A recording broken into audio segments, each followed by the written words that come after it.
We get right to our top story tonight. People are still talking today about yesterday's big meltdown on The View. While talking about Jesse Jackson's reported use of the N-word, Whoopi Goldberg repeated the word several times herself. Take a look.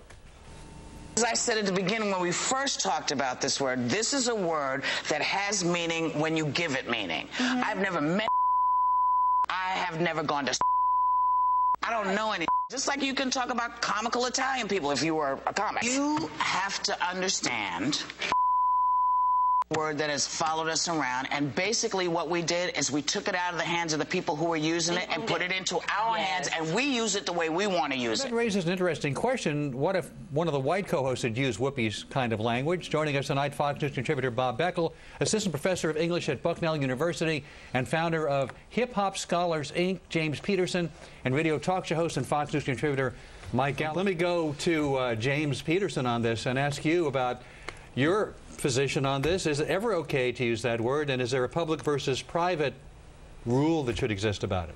Well, I think you guys know I've talked about the public versus private rule, but let me try to flesh out a little bit what Whoopi Goldberg is getting at, because I actually think that she has a strong position here, which is, if you look back at the history of oppression of African-American folk here in this country, you can see that the ways in which we have wrestled with that oppression sometimes is all about taking negativity, turning it into a positive. It's all about linguistic and sociolinguistic variation and innovation, and there's empowerment in that. And so there are times in private spaces, and there also are times, unfortunately, in public spaces where black folk reclaim the N-word and shape-shift its meaning a bit. I think it gets tricky, and it's very nuanced, and it's very subtle. It's hard for people to deal with in different situations. I see Ms. Hasselback was very upset by this, but the bottom line is there is a long historical precedent of black folk using language to do things just this way. Peterson, this is Michael Steele. I want to ask you a quick question here, because I can tell you as an African American, I'm not empowered by the word. When I hear it, whether it's on a comic stage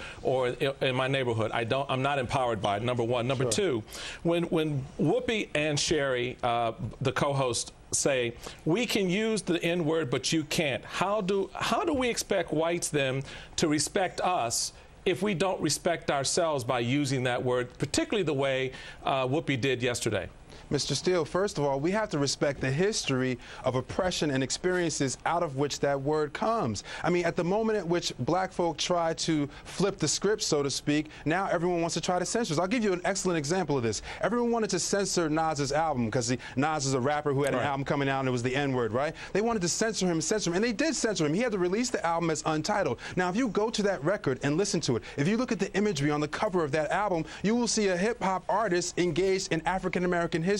He's not using the N-word as a term of endearment. He's not using it in the white supremacist way. He's using it to try to historicize and teach young people how to wrestle with specific history. Now, what I think what gets lost in all the public-private talks and what gets lost in The View is that we don't have a broader sense of the history. Now, Mr. Steele, no disrespect to you. I understand in your neighborhood and your experience, it's not empowering, but for some black folk it is. For Richard Pryor, it was. For the last poets, it was. And I don't think we can take that away from them.